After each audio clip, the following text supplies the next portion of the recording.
Hello दोस्तों, सभी का स्वागत है विशेष फिजिक्स की ऑनलाइन क्लास में। तो मैंने होमवर्क दिया था चतुर्विम संवेग रूपांतरण समीकरण, यानी जो 4 मोमेंटम ट्रांसफॉर्मेशन इक्वेशन अपन को लिखनी थी। तो पता नहीं आपने लिखी है या नहीं लिखी तो अपन लिखते हैं आज इसको। तो सबसे पहले तो मैं इसकी कुछ इक्वेशन लिखा देता हूँ। तो सदिश रूपांतरण समीकरण की मैंने डेफिनेशन बताई थी। क्या बताई थी कि कोई भी एक निर्देश तंत्र में कोई परिभाषित होता है, वो ही दूसरे निर्देश तंत्र में परिभाषित हो, तो उन दोनों के बीच में क्या होता है, कोई रिलेशन होता है। वही इक्वेशन क्या कहलाती है, अपनी सदिश रूपांतरण समीकरण कहलाती है। तो सेम उसकी चतुर्विम वेग की अपन ने इक्वेशन लिख ली थी, 4 वेलोसिटी की लिख ली थी। आज अपन बात करेंगे किसकी, 4 मोमेंटम की। तो आज अपन लिखते हैं 4 मोमेंटम की। तो इसमें लिख लीजिए पहले जो टर्म है वो, जब मैं बोल रहा हूँ पहले तो उसकी थ्योरी लिखिए, फिर अपन उसकी क्या लिखेंगे, इक्वेशन लिखेंगे। तो लिखिए, यदि किसी कण के चतुर्विम संवेग के घटक, यदि किसी कण के चतुर्विम संवेग के घटक एक निर्देश तंत्र में परिभाषित हो, यदि किसी कण के चतुर्विम संवेग के घटक एक निर्देश तंत्र में परिभाषित हो, यदि किसी कण के चतुर्विम संवेग के घटक एक निर्देश तंत्र में परिभाषित हो और उसी कण के चतुर्विम संवेग के घटक दूसरे निर्देश तंत्र S' में परिभाषित हो तो, और उसी कण के चतुर्विम संवेग के घटक दूसरे निर्देश तंत्र S' में परिभाषित हो तो चतुर्विम संवेग घटकों के मध्य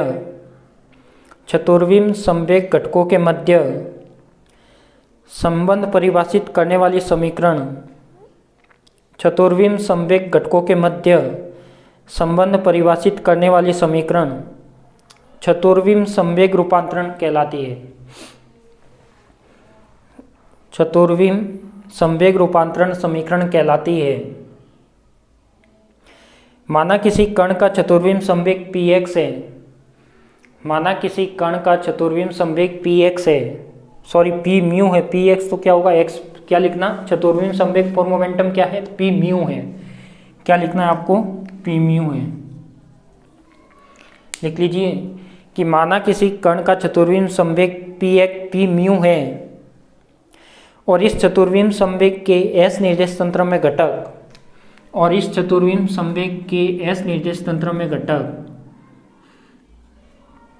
px डैश, सॉरी PS में बात करें तो px, py, pz और या फिर आप 1 2 3 4 में लिख लो, क्या 1 2 3 और 4 है, क्योंकि ये चारों अपन जानते हो क्या क्या होता है।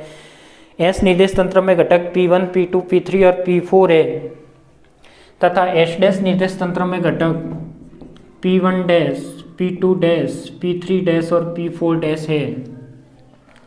S' निर्देश तंत्र में घटक p1 dash, p2 dash, p3 dash और p4 डैश है। अतः चतुर्विम संवेग रूपांतरण समीकरण, तो देखो जो इक्वेशन होती है उसको अपन कैसे लिखेंगे, तो अपन जानते हैं कि इक्वेशन इसको कैसे लिखते हैं। अभी अपन ने पहले भी इसकी 2 इक्वेशन लिखी हुई है, ठीक है।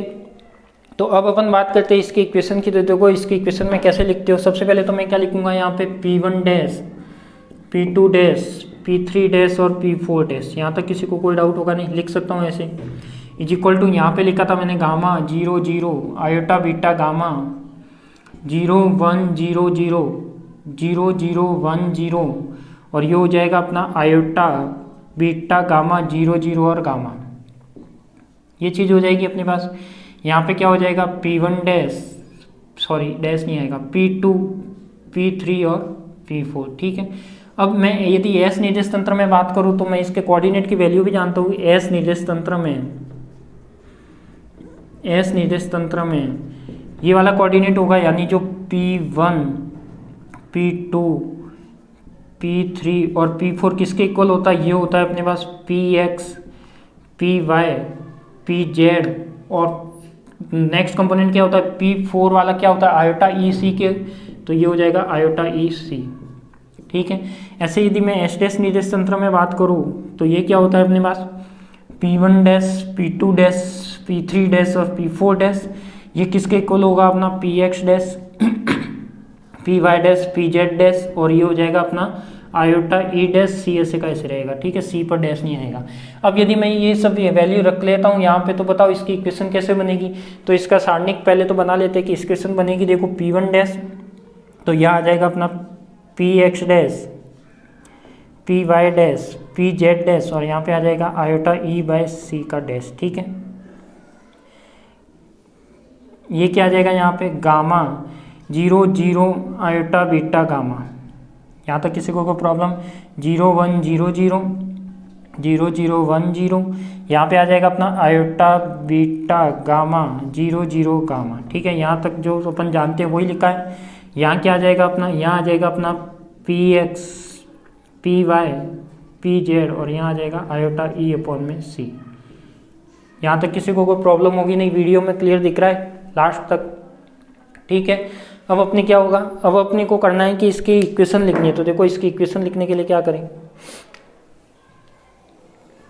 इसकी इक्वेशन लिखते हैं अपन। तो देखो इसकी इक्वेशन क्या हो जाएगी अपने पास, यदि मैं पी एक्स डैश लिखूँ तो पी एक्स डैश सबसे पहले किसके इक्वल आएगा, ये आएगा अपने पास गामा पी एक्स प्लस क्या हो जाएगा, देखो आयोटा ये और ये मल्टीप्लाई होगा, बाकी तो जीरो हो जाएंगे, ये और ये मल्टीप्लाई होकर ऐड होगा, तो ये क्या हो जाएगा प्लस का आयोटा बीटा गामा और साथ में आयोटा ई अपॉन में सी।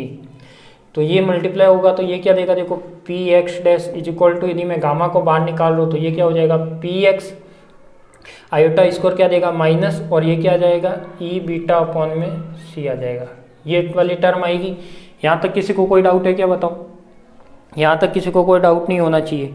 तो ये क्या आ गया अपना, ये वाली टर्म आ गई। अब मैं बीटा भी अपन जानते हो, आप बीटा जानते हो, बीटा क्या होता है आपका बी अपॉन में सी होता है। तो उसको मैं इस तरीके से लिख सकता हूँ P X dash is equal to gamma P X minus का ई बाय सी, और इसको लिखो वी बाय सी। तो इसको मैं इस तरीके से लिख सकता हूँ P X dash is equal to gamma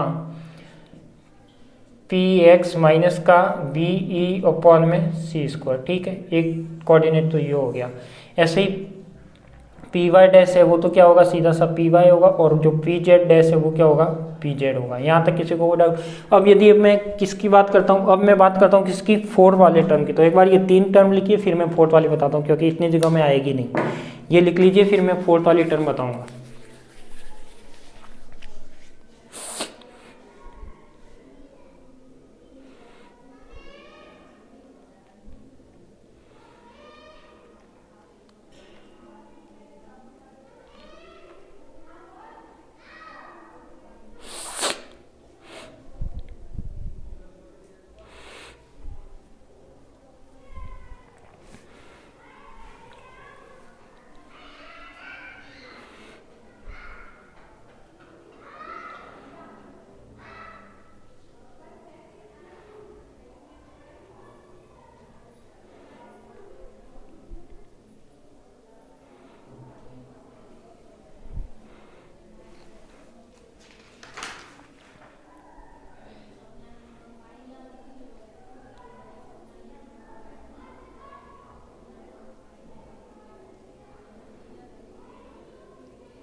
लिखिए जल्दी।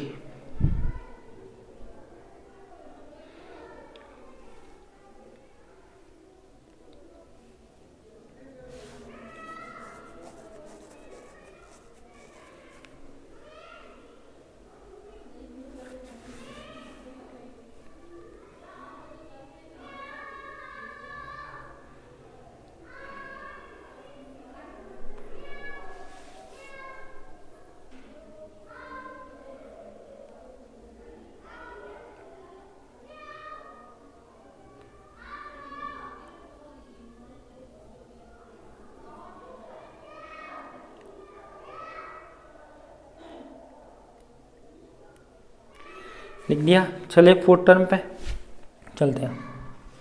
देखो फोर्थ वाली क्या आएगी उसकी बात करते हैं। फोर्थ वाली लिखने के लिए ये तो हटाई दो ऊपर वाले, तो इसका तो जरूरत है।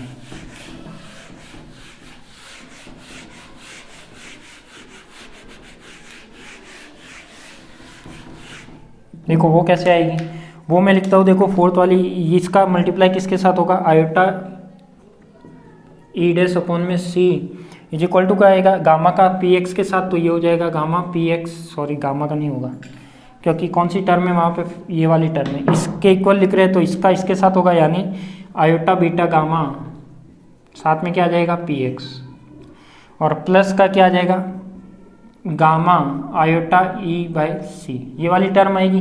अब देखो यहाँ पे सी बाय आयोटा है तो सी बाय आयोटा का क्या करूँ, ई एट वाली टर्म हटा दो, यानी मैं क्या करूँ सी बाय आयोटा का मल्टीप्लाई कर दूँ पूरी इक्वेशन में से गुणा करने पर, ठीक है।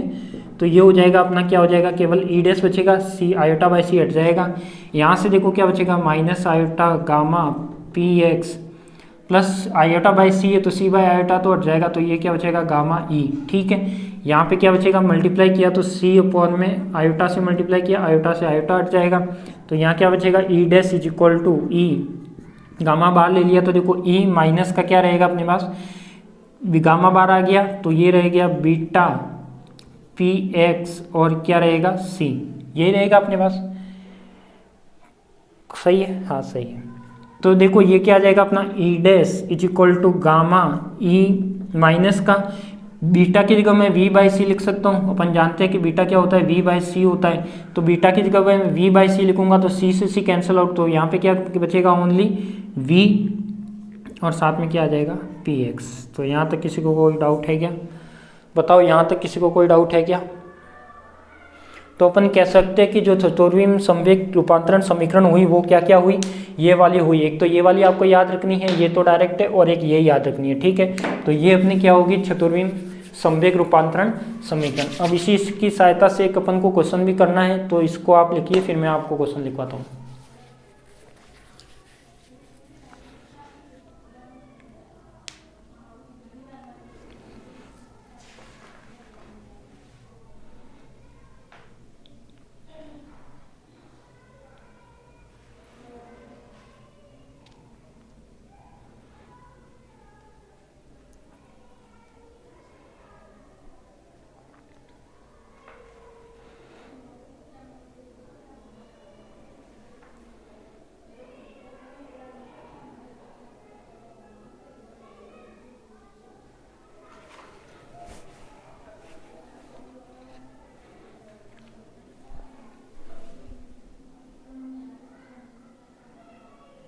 चले आगे। तो देखो ये क्या हो गया अपने पास चतुर्विम संवेग रूपांतरण समीकरण हो गई, तो आपने शायद ये तो लिख दिया होगा, पर इसके आगे ये वाली ऐसे नहीं निकाला होगा, तो आप इसे निकाल लीजिएगा, बता दिया मैंने आपको। अब मैं एक बात करता हूँ इसी से रिलेटेड किसी एक न्यूमेरिकल की या क्वेश्चन की। तो क्वेश्चन लिखिए आप, मैं बोल देता हूँ क्वेश्चन लिखिए। सिद्ध करो कि चतुर्विम निर्देश तंत्र में ऊर्जा संवेग संबंध एक निश्चित राशि होता है। सिद्ध करो कि चतुर्विम निर्देश तंत्र में ऊर्जा संवेग संबंध एक निश्चित राशि होता है। सिद्ध करो कि चतुर्विम निर्देश तंत्र में ऊर्जा संवेग संबंध एक निश्चित राशि होता है। यानी ये क्या कह रहा है, प्रूफ करना है कि जो अपने पास एनर्जी मोमेंटम रिलेशन था वो क्या होता है, इनवेरियंस होता है। तो उसको प्रूफ करने के लिए अपन को इसकी जरूरत पड़ेगी, इसलिए अपन ने तो सबसे पहले मैं इसको सॉल्व करने के लिए क्या लिखता हूँ, एनर्जी मोमेंटम जो रिलेशन है उसको अपन को क्या प्रूफ करना है, इनवेरियंस। तो देखो उसको प्रूफ करने के लिए मैं सबसे पहले तो क्या लिख लेता हूँ, चतुर्विम संवेग रूपांतरण समीकरण। क्या लिख लेता हूँ, चतुर्विम संवेग रूपांतरण समीकरण, क्योंकि इसकी सहायता से ही वो क्या होगा, प्रूफ होगा। तो देखो वो क्या होगा, यदि मैं पी एक्स की बात करूँ तो पी एक्स डैश अपना क्या आया, मैं चारों इक्वेशन लिख लेता हूँ एक बार। Gamma P X V E upon में सी स्क्वायर आया है, पी वाई डैश क्या आया, पी वाई आया है, पी जेड डैश का आया, पी जेड आया है, और जो फोर्थ आया था E dash is equal to क्या आया, गामा ई माइनस का वी पी एक्स। यहाँ तक तो किसी को कोई डाउट है नहीं। इसको मैं नंबर दे देता हूँ, कितना, समीकरण नंबर 1। अब मैं क्या करता हूँ, नेक्स्ट करता हूँ अपन को, नेक्स्ट क्या करता हूँ, नेक्स्ट अपन को करना है, अपन को इसी से रिलेटेड निकालना है। तो अपन को जो प्रूफ करना है, क्या प्रूफ करना है, एनर्जी ऊर्जा संवेग संबंध, यानी एनर्जी मोमेंटम इनवेरियंस होता है। यदि मैं एस निर्देश तंत्र में उस संबंध को लिख लूँ तो एस निर्देश तंत्र में क्या लिखूँ, एस निर्देश तंत्र में जो रिलेशन होगा वो क्या होगा, E square is equal to P square C square plus का M naught square C four, यही होगा रिलेशन। ठीक है, ऐसे यदि मैं एच डैश निर्देश तंत्र में लिखूं, क्या लिखूं, एच डैश निर्देश तंत्र में, तो ये क्या होगा अपना E dash square is equal to P dash square C square, ऐसे का ऐसे, एम पर भी कुछ नहीं आएगा और सी फोर। तो देखो इसको मैं दे देता हूँ 2, इसको दे देता हूँ 3। अब मैं क्या करता हूँ, ये वाली इक्वेशन काम में लेके, ये वाली इक्वेशन काम में लेता हूँ और ये वाली इक्वेशन इससे लाता हूँ। तो यहाँ क्या हो जाएगा, इनवेरिएंस हो जाएगा। यदि ये अपन सॉल्व करेंगे इससे, यदि ये इक्वेशन हो जाती है, इसका मतलब वो इनवेरिएंस प्रूफ हो जाएगा, दोनों इक्वल हो जाएगी। तो देखो यदि मैं यहाँ से स्टार्ट करता हूँ, कहाँ से, समीकरण 3 से, समीकरण 3 से, तो क्या मैं इसको ऐसे लिख सकता हूँ, E dash square is equal to P X dash square P Y dash square plus P Z dash square. बताओ लिख सकता हूँ क्या, कोई डाउट है क्या यहाँ पे? प्लस का क्या हो जाएगा, M naught square C four. यहाँ तक किसी को कोई डाउट है तो बताओ। अब मैं इस पूरे को इधर भी ला सकता हूँ, तो ये क्या हो जाएगा अपना ई डैश स्क्वायर माइनस का पी एक्स स्क्वायर प्लस का P Y dash square plus का पी जेड डैश स्क्वायर। ठीक है, और ये क्या आ जाएगा सी स्क्वायर, इधर क्या बचेगा एम नॉट स्क्वायर और सी फोर। अब इसको मैं यदि अलग अलग करके लिखूँ तो ई डैश माइनस का P X dash C square लिख लूँ अलग, और ये देखो ये क्या हो जाएगा माइनस का P Y dash square plus का पी जेड डैश स्क्वायर और C square is equal to M naught square और सी फोर। यहाँ तक किसी को कोई प्रॉब्लम है क्या? कुछ नहीं किया मैंने, जो ये वाली इक्वेशन थी इसमें जो पी डैश है उस पी को मैंने क्या मानूं, कोई वेक्टर फॉर्म में मान लो, यानी P dash is equal to P X I P Y J और पी जेड के। तो इसको मैं तीनों कंपोनेंट में अलग अलग लिख सकता हूँ, यहाँ ओनली क्या था कॉमन पी डैश था, तो ये लिख सकता हूँ। तो इसकी वजह से ये क्या हो गया, अब देखो समीकरण में एक से अपन पी एक्स डैश की वैल्यू रख सकते हैं, ई डैश की वैल्यू रख सकते हैं, इसकी भी रख सकते हैं, तो अपन ने पास ये वाली इक्वेशन आनी चाहिए। तो देखो अपन वैल्यू रख के देखते हैं।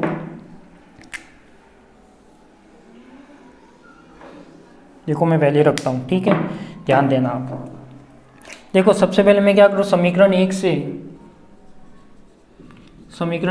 से 4 में मान रखने पर, 1 से 4 में मान रखने पर, तो देखो जब 1 से मैं 4 में वैल्यू रखता हूँ तो वो क्या आएगा, ई डैश है तो ई डैश की जगह अपने पास क्या आ जाएगा बताओ, जो ई डैश है तो ई डैश की जगह समीकरण 1 से वैल्यू आ जाएगी गामा, और ये स्क्वायर भी था, ठीक है, स्क्वायर में खा गया, तो गामा स्क्वायर हो जाएगा, और ये क्या हो जाएगा ई माइनस का वी पी एक्स, ठीक है, इसका भी क्या हो जाएगा स्क्वायर। फिर क्या होगा अपने पास माइनस का पी एक्स डैश है, तो देखो पी एक्स डैश की वैल्यू यहाँ से लिख सकते हो, ये भी गामा स्क्वायर, और ये क्या हो जाएगा पी एक्स माइनस का वी ई अपॉन में सी स्क्वायर, ठीक है, और ये क्या हो जाएगा माइनस का, देखो पी वाई है तो पी वाई तो ओनली पी वाई के इक्वल होगा, और पी जेड भी पी वाई के इक्वल होगा, ठीक है, और ये हो जाएगा अपने पास is equal to M naught square और सी फोर। देखो मैंने यहाँ पे पी एक्स डैश की वैल्यू लिखी, तो पी एक्स डैश की तो वैल्यू लिख ली, पर साथ में जो सी स्क्वायर था वो नहीं लिखा, तो ये क्या आ जाएगा सी स्क्वायर। इसमें भी क्या था ओनली ई डैश था, तो ये ई डैश रख दिया, ठीक है। अब मैं इसको सॉल्व करना चाहता हूँ, तो सॉल्व करने के लिए देखो मैं सबसे पहले क्या करता हूँ, इस पूरे को अलग लेता हूँ और इन तीन को, यानी गामा स्क्वायर में यदि यहाँ से कॉमन निकालो तो ये क्या बचेगा ई माइनस का वी पी एक्स का होल स्क्वायर माइनस का पी एक्स माइनस का V E by C square, और साथ में क्या आएगा सी स्क्वायर। ये भी क्या रहेगा अपना, ये भी पी एक्स डैश स्क्वायर है, तो ये भी क्या होगा होल स्क्वायर होगा, तो ये भी क्या आ जाएगा अपना होल स्क्वायर। ये होल स्क्वायर वाली टर्म बोलना मत, नहीं तो गड़बड़ हो जाएगी। और ये क्या आ जाएगा अपना माइनस का P Y square P Z square is equal to M naught square C four. अब क्या करूँ मैं, होल स्क्वायर को ओपन करना है, तो देखो गामा स्क्वायर ऐसे का ऐसे ई स्क्वायर प्लस का V square P X square minus का 2 वी पी एक्स। यहाँ तक किसी को कोई डाउट? एक होल स्क्वायर ओपन हो गया, इसको करूँगा तो माइनस का पी एक्स स्क्वायर और सी स्क्वायर इसके अंदर ले लो तो ये आ जाएगा सी स्क्वायर, ठीक है। फिर ये होल स्क्वायर प्लस का V square E square C four, और साथ में क्या आ जाएगा सी स्क्वायर माइनस का 2 P X V E upon में सी स्क्वायर, और साथ में क्या आ जाएगा सी स्क्वायर। यहाँ पे ये टर्म बन, और इधर का जो माइनस का था वो पी वाई प्लस का पी जेड सी स्क्वायर, और इधर क्या था अपने पास जो इधर चल रहा था माइनस का एम नॉट सी फोर जो चल रहा था वो चल ही रहा है। बताओ यहाँ पे कोई दिक्कत है क्या? बोर्ड पर सबको क्लियर दिख रहा है? यहाँ पे कुछ नहीं किया, जो टर्म होल स्क्वायर है ओपन किए, ठीक है। अब देखो यहाँ पे क्या आ जाएगा अपने पास, ये तो गामा स्क्वायर ले लिया, ठीक है। ये बार यहाँ से देखो मैं यदि कॉमन निकालता हूँ तो क्या कॉमन निकाल सकता हूँ, बताओ जल्दी। यदि यहाँ से मैं क्या कटूँ, यहाँ से मैं ये कट करूँ, सी स्क्वायर से C4 कट के क्या रह जाएगा 2, ये दोनों कैंसिल आउट हो जाएंगे। तो मैं यदि यहाँ से कॉमन निकालूँ, पर कॉमन क्या निकालूँ यहाँ पे कि अपने पास समीकरण 2 बनानी है। देखो यदि मैं यहाँ से मैं ई स्क्वायर कॉमन निकालता हूँ, क्या निकालता हूँ, ई स्क्वायर, देखो कॉमन निकाल के देख लेता हूँ। यदि मैं ई स्क्वायर ये वाली टर्म और ये वाली टर्म से कॉमन निकालता हूँ तो क्या बचेगा अपने पास 1, बीच में इसका माइनस आ जाएगा, माइनस अंदर लेंगे तो माइनस वी स्क्वायर अपॉन में सी स्क्वायर बचेगा, ठीक है। और क्या बचेगा अपने पास, एक टर्म तो ये हो गई, यानी ये वाली और ये वाली टर्म सॉल्व हो गई। अब मैं क्या करता हूँ, ये वाली टर्म और ये वाली टर्म से क्या कॉमन लेता हूँ, माइनस का पी एक्स स्क्वायर और सी स्क्वायर कॉमन लेता हूँ। तो देखो ये तो क्या बचेगा, -1 है तो प्लस हो जाएगा क्योंकि माइनस बाहर लिया है, और यहाँ से जब ये कॉमन आएगा तो पी एक्स स्क्वायर तो बाहर ले लिया, तो ये क्या बचेगा 1, माइनस प्लस है तो माइनस हो जाएगा, वी स्क्वायर अपॉन में सी स्क्वायर हो जाएगा, मतलब ये दोनों टर्म भी सॉल्व हो गई। अब क्या बचा अपने पास, एक तो टर्म बची माइनस का 2e वी पी एक्स, और एक टर्म बची अपनी ये वाली माइनस माइनस प्लस हो जाएगा, प्लस 2 पी एक्स वी ई, और माइनस में यहाँ पे क्या चल रहा था, पी वाई प्लस का पी जेड सी स्क्वायर ऐसे का ऐसे, और एम नॉट स्क्वायर सी 4। ये टर्म इसलिए चेंज नहीं कर रहा हूँ क्योंकि देखो ये टर्म और ये टर्म तो अपनी तीनों इसमें आ रही है, इसलिए मैंने चेंज नहीं की। अब मैं क्या कर रहा हूँ, गामा स्क्वायर, देखो यहाँ पे मैं क्या कॉमन ले सकता हूँ, इन दोनों टर्म से मैं ये भी ब्रैकेट दोनों कॉमन ले सकता हूँ, यानी 1 minus V square by C square common ले सकता हूँ। तो ये क्या आएगा अपना ई स्क्वायर माइनस का P X square C square, फिर ये क्या हो जाएगा अपना माइनस का पी वाई प्लस का पी जेड सी स्क्वायर, और इधर क्या आ जाएगा, ये वाली देखो दोनों टर्म एक प्लस में एक माइनस में कैंसिल आउट हो जाएगी, तो ये क्या बचेगा एम नॉट स्क्वायर सी 4। तो ये हो जाएगा अपने पास देखो गामा स्क्वायर, इसको मैं क्या लिख सकता हूँ, देखो गामा इज इक्वल टू क्या होता है, गामा अपने पास क्या होता है 1 अपॉन में 1 under root 1 minus V square upon में सी स्क्वायर। तो मैं इसको क्या 1 अपॉन में गामा स्क्वायर लिख सकता हूँ क्या, यहाँ पर किसी को प्रॉब्लम है क्या। तो ये क्या बन जाएगा ई स्क्वायर माइनस का P X square C square, ये माइनस में अंदर लेता हूँ तो P Y C square minus का P Z C square is equal to M naught square C 4। Gamma से गामा कैंसिल आउट हो जाएगा तो क्या बचेगा अपने पास ई स्क्वायर माइनस का P X square P Y square plus का पी जेड स्क्वायर, ठीक है। ये सी इसको तीनों से बाहर निकाल लिया, तो ये और इज इक्वल टू क्या बचा अपने पास एम नॉट स्क्वायर सी 4। तो इसको मैं लिख सकता हूँ ई स्क्वायर माइनस का ये क्या है, देखो P X square P Y square P Z square किसके इक्वल होगा, पी स्क्वायर के, तो वो पी स्क्वायर कर दिया, और साथ में क्या आ गया C square is equal to M naught square C 4। तो यदि मैं इसको लिखना चाहूँ तो ऐसे लिख सकता हूँ E 4 is equal to P square C square plus का एम नॉट स्क्वायर सी 4। देखो समीकरण नंबर 2 आ गई या नहीं आई, बताओ। समीकरण 2 यही तो थी अपनी, तो क्या क्या आ गई। इसका मतलब कह सकते हैं कि जो अपने पास ऊर्जा संवेग संबंध होता है, एनर्जी मोमेंटम रिलेशन होता है, वो कैसा होता है, इनवेरिएंस होता है। किसके लिए, चतुर्विम संवेग रूपांतरण की सहायता से इसको प्रूफ करना है। तो लिख लीजिए इसको, शायद थोड़ा सा दिखने में उस साइड की प्रॉब्लम हो रही है, तो देख लेना, कुछ कट तो नहीं रहा, ओनली सी 4 कट रहा है, ठीक है। तो लिख लो इसको, दिख रहा है अब तो।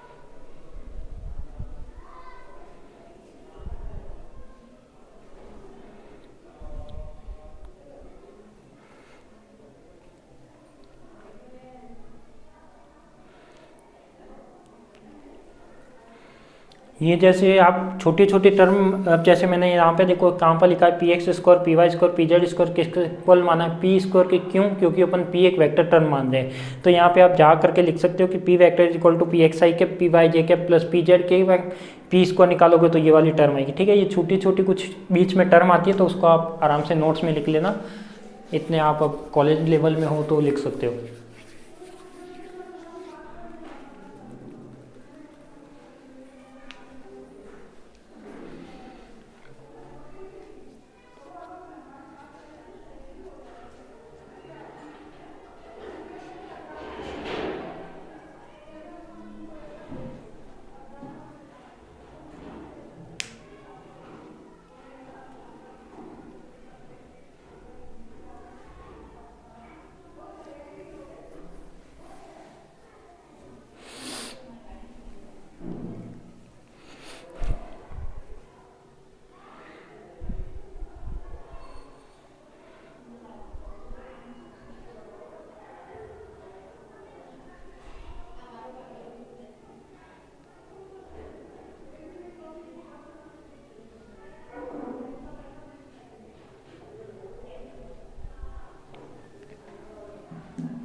यहाँ पे आपको कुछ बीच में टर्म लिखनी है तो देखो मैं यहाँ पे लिख लेता हूँ कि जहाँ पर, यहाँ मैंने क्या माना था, देखो यहाँ पर, तो यहाँ पे मैं लिख सकता हूँ, क्या लिखूँगी, जहाँ पर gamma square is equal to क्या होता है 1 माइनस वी स्क्वायर अपॉन में सी स्क्वायर होता है। जब ये ऊपर जाएगा तो इसको मैं 1 अपॉन गामा लिख सकता हूँ, तो इसके एक तो यहाँ पे ये लिखी है। ठीक है, एक मैंने यहाँ पे ये टर्म लिखे तो इसमें बीच में आप डाल देना लाइन के P X is equal to P X I P Y J और पी जेड के, तो पी इसको निकालोगे तो ये आएगी। ठीक है, यहाँ पे और कुछ लिखने का काम है नहीं, बस ये आपको मेन जो इम्पोर्टेंट है वो ये याद रखना है। यदि याद नहीं है तो आप आराम से निकाल भी सकते हो, कोई बड़ी बात नहीं है। मैंने निकालना बता दिया है कि कैसे निकालते हैं ट्रांसफॉर्मेशन इक्वेशन किसकी, फॉर मोमेंटम की।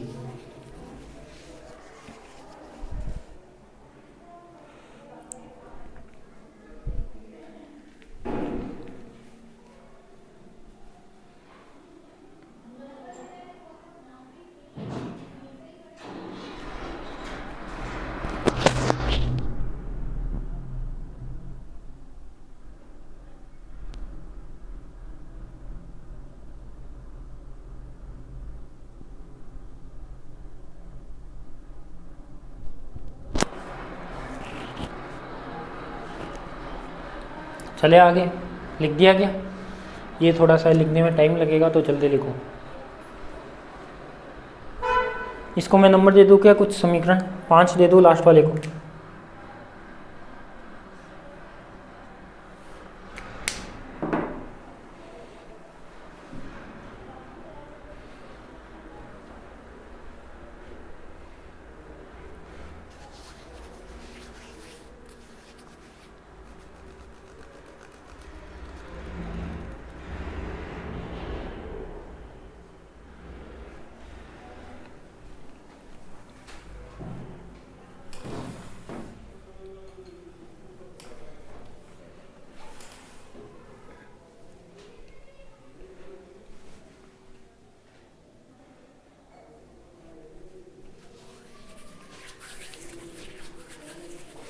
मेरी राइटिंग पर मत जाइएगा, जो मटेरियल है उसको देखिएगा। ठीक है, चलते आगे।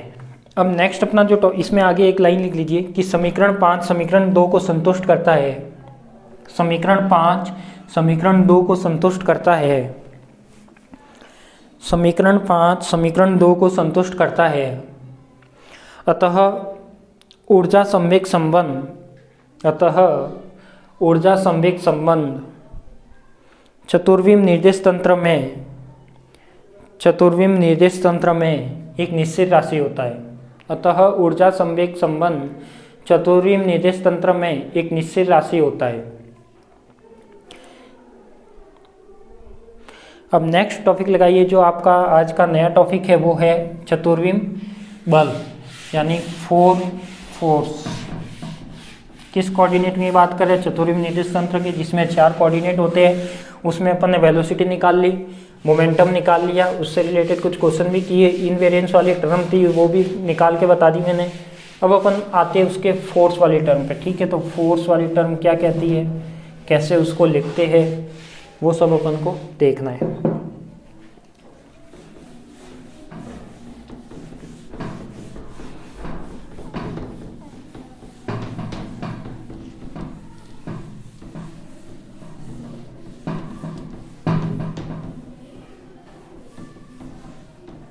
ठीक है, थोड़ा बोर्ड को क्लीन कर दो फिर स्टार्ट करते हैं।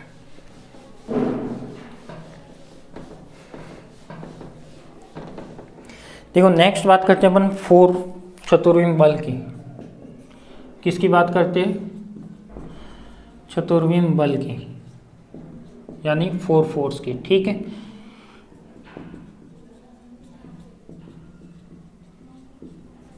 इसमें भी वही जिसमें 4 कोऑर्डिनेट आते हैं F1, F2, F3 और F4, वही क्या कहलाता है, अपना चतुर्विम बल कहलाता है। अब इसकी डेफिनेशन कैसे करेंगे, देखो डेफिनेशन की बात करता हूँ, आपने एक बहुत ही अच्छा रिलेशन पढ़ा हुआ है, कौन सा, F इक्वल टू क्या होता है अपने पास dP/dt, जिसमें न्यूटन के सेकंड नियम से अपन ये वाला प्रूफ करते हैं, ठीक है। यदि ये वाली आपकी चीज पता है तो क्या मैं इसको इस डेफिनेशन के तौर पे लिख सकता हूँ चतुर्विम बल में कि F क्या होगा, म्यू होगा, D क्या होगा, P के साथ भी क्या होगा, म्यू होगा, और साथ में यहाँ पे जो समय अंतराल आता है या T आता है वो कौन सा आता है, डीटो, यानी चतुर्विम निर्देश तंत्र में अपन यही काम में लेते हैं। तो इसकी डेफिनेशन क्या हो जाएगी अपने पास, इसकी डेफिनेशन हो जाएगी कि चतुर्विम संवेग का किसके रेस्पेक्ट में परिवर्तन हो रहा है, उचित समयांतराल के रेस्पेक्ट में, यानी डीटो। डीटो क्या उचित समयांतराल है, तो अपन कह सकते हैं कि जो उचित समयांतराल के सापेक्ष संवेग में परिवर्तन की दर, संवेग भी कौन सा, नॉर्मल नहीं, चतुर्विम संवेग, उचित समयांतराल में किस चतुर्विम संवेग में परिवर्तन की दर क्या कहलाती है, चतुर्विम बल कहलाता है। तो इसकी ये फॉर्मूला हो जाएगा जिसको एफ म्यू से व्यक्त करते हैं, तो डी पी म्यू, और यहाँ पे जहाँ अपन लिख सकते हैं कि म्यू इज इक्वल टू क्या होगा अपने पास 1, 2, 3 और 4 होगा, ठीक है। तो इस तरीके से आप इसको लिख सकते हो। अब मैं क्या करूँ, अब अपन जानते हैं कि उचित समयांतराल की परिभाषा से, उचित समयांतराल आप जानते हो कि उचित समयांतराल की परिभाषा से, देखो उचित समयांतराल की परिभाषा से बात करूँ तो ये क्या होगा अपना D tau is equal to क्या होता है, डी टी अपॉन में गामा होता है, ठीक है। ये वैल्यू मैं यदि यहाँ पे रखता हूँ तो क्या आ जाएगा, F mu is equal to D T नहीं आएगा, ये आ जाएगा अपने पास D P mu, D tau है तो ये आ जाएगा डी टी, और गामा कहाँ आ जाएगा इसके ऊपर, तो ये वाली टर्म आ जाएगी, ठीक है। तो ये अपने क्या कहलाएगी, चतुर्विम बल कहलाएगी, क्या कहलाएगा अपना, चतुर्विम बल कहलाएगा। और जहाँ पर आप लिख लेना कि म्यू इज इक्वल टू कितना है 1, 2, 3, 4। अब इसके चारों कोऑर्डिनेट निकालेंगे जब अपन बात करेंगे, तो इसको आप पहले लिख दीजिए, टॉपिक लगा के इसकी डेफिनेशन लिख दीजिए पहले। चतुर्विम संवेग में उचित समयांतराल के सापेक्ष, चतुर्विम संवेग में उचित समयांतराल के सापेक्ष परिवर्तन को, चतुर्विम संवेग में उचित समयांतराल के सापेक्ष परिवर्तन को चतुर्विम बल कहते हैं। चतुर्विम संवेग में उचित समयांतराल के सापेक्ष परिवर्तन को चतुर्विम बल कहते हैं। चतुर्विम बल को एफ म्यू से व्यक्त करते हैं, चतुर्विम बल को एफ म्यू से व्यक्त करते हैं, चतुर्विम बल को एफ म्यू से व्यक्त करते हैं। ये लिख लीजिए जो मैंने बोर्ड पर लिखा है, फिर अपन इसके कंपोनेंट निकालते हैं, ठीक है। तो लिखिए इसको जल्दी।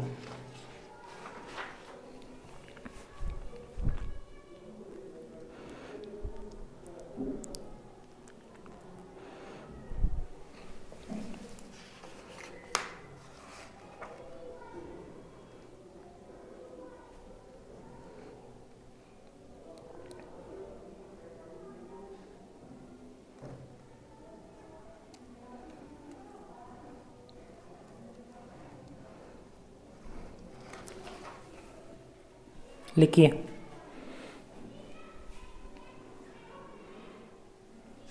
लिख दिया। अब बात करें इसकी किसकी, एक एक घटक की, एक एक कंपोनेंट की। तो सबसे पहले मैं लेता हूँ फर्स्ट नंबर का चतुर्विम बल का प्रथम घटक, ठीक है।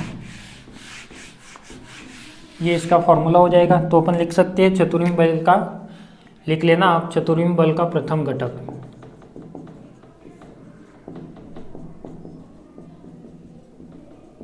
प्रथम घटक, तो देखो प्रथम घटक में अपन को क्या रखना है, म्यू इज इक्वल टू क्या रखना है, 1 रखना है। यदि मैं यहाँ पे 1 रखता हूँ तो ये क्या आएगा, F1 is equal to gamma, ये हो जाएगा dP1 अपॉन में dt, और P1 अपन जानते हैं किसके इक्वल होता है, Px के, तो ये क्या हो जाएगा आपके पास F1 is equal to gamma dPx upon में dt के। और मैं क्या कर सकता हूँ, यहाँ पे मैंने पहले टर्म मानी थी कि जो dP अपॉन में dt होता है वो क्या होता है, F के इक्वल होता है। इसको मैं लिख सकता हूँ dPx अपॉन में dt इज इक्वल टू क्या लिख सकता हूँ, Fx लिख सकता हूँ। तो ये क्या हो जाएगा आपका F1 is equal to gamma और Fx।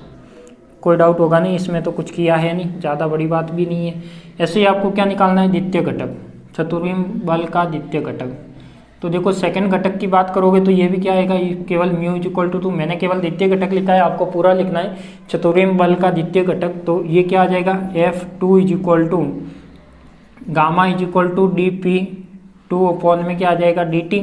P2 क्या है अपने पास, वही 4 मोमेंटम है, तो इसको P2 को मैं क्या लिख सकता हूँ, Py लिख सकता हूँ, तो ये आ जाएगा Py। तो F2 इज इक्वल टू क्या आ जाएगा, गामा dPy अपॉन में dt, और इसको मैं क्या लिख सकता हूँ, F2 is equal to gamma, और इसको लिख सकता हूँ Fy। ठीक है, ये इसका क्या आ जाएगा, सेकेंड कंपोनेंट। ऐसे यदि मैं थर्ड कंपोनेंट की बात करूँ तो ये क्या आ जाएगा, तृतीय घटक, क्या आ जाएगा, तृतीय घटक। तो म्यू इज इक्वल टू क्या आ जाएगा 3, तो इसको मैं लिख सकता हूँ F3 is equal to gamma dP3 upon में dt, और ये अपन जानते हैं कि जो P3 होता है वो किसके इक्वल होता है, Pz के।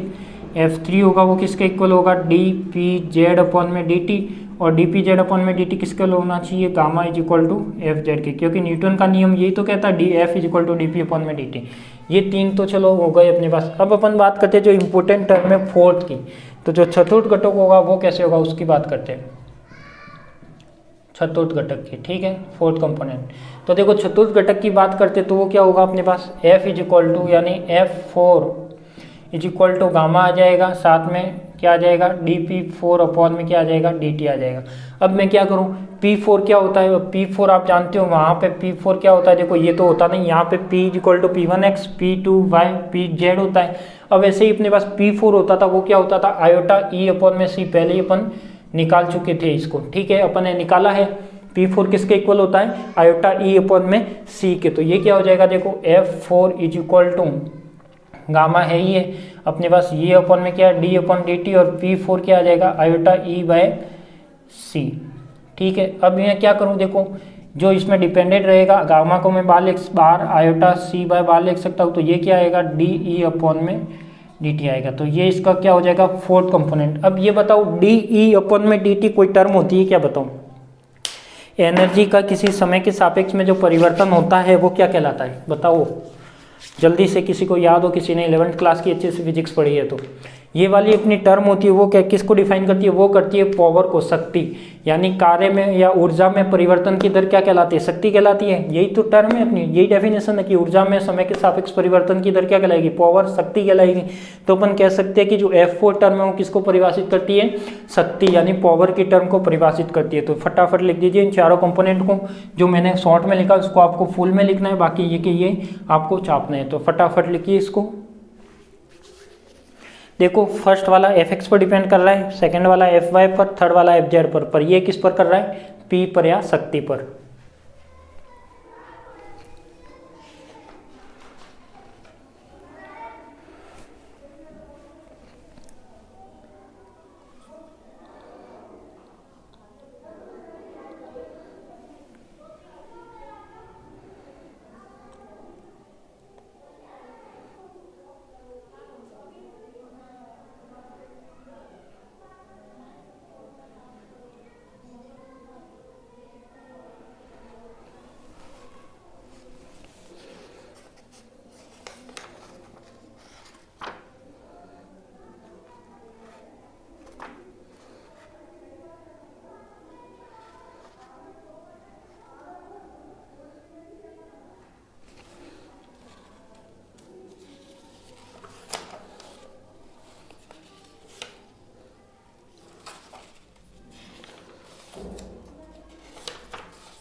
अब आपका ये चैप्टर तो थोड़ा सा ही बचा है, एक फिर इसका नया चैप्टर आएगा, उसमें आपके डेरिवेशन आएंगे कुछ कॉम्पटन प्रभाव से रिलेटेड।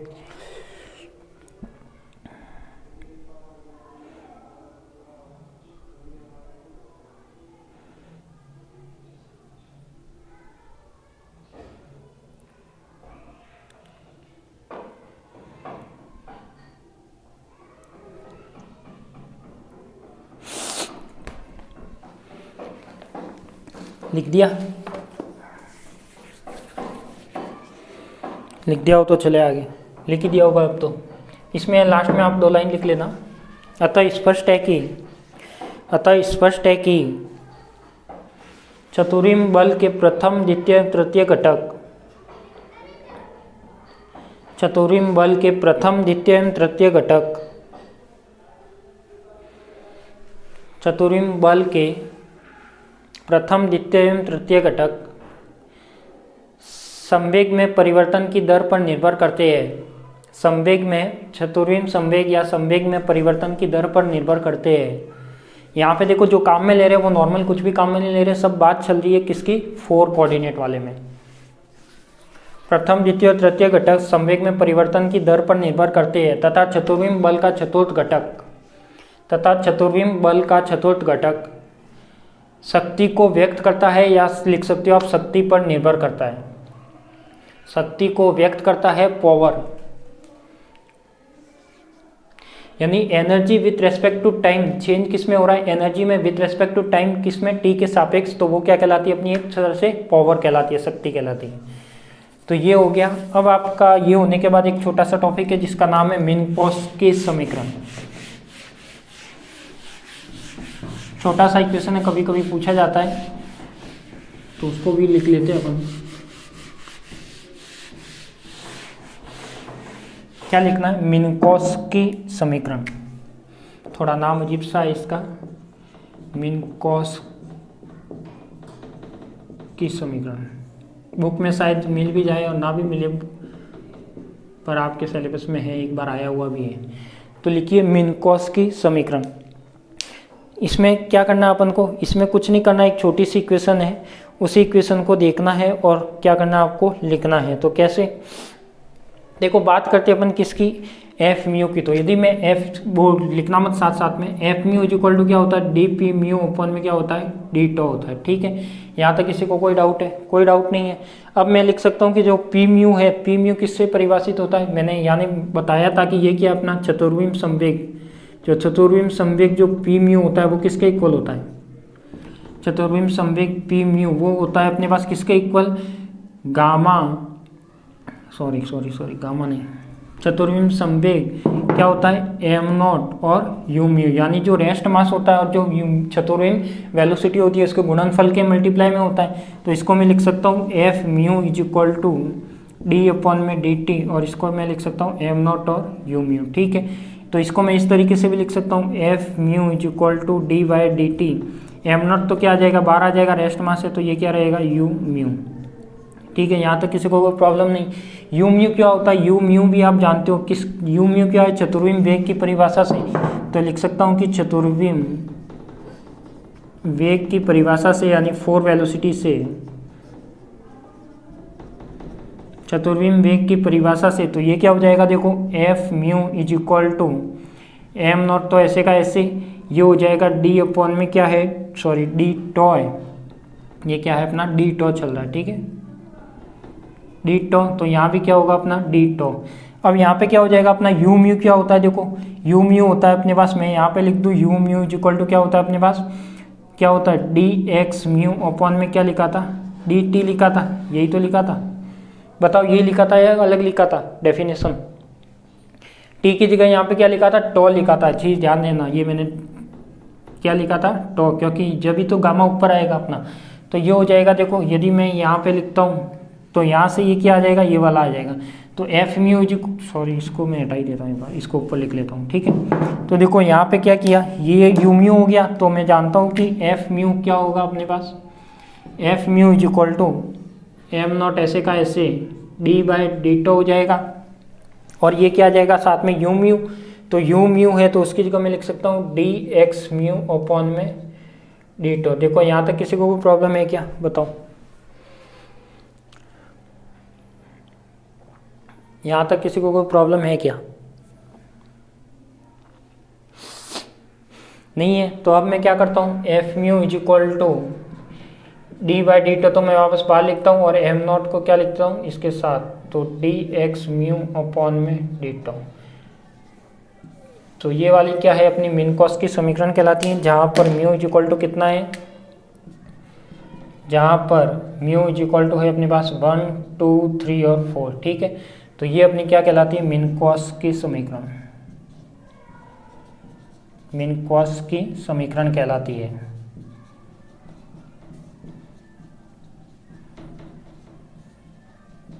ठीक है, लिख दीजिए इसे। छोटा सा था, आता है तो कभी डेड नंबर में पूछ लेता है, बाकी तो नहीं आता।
लिख दिया। तो फिर आज की क्लास अपन यहाँ तक ही रखते हैं,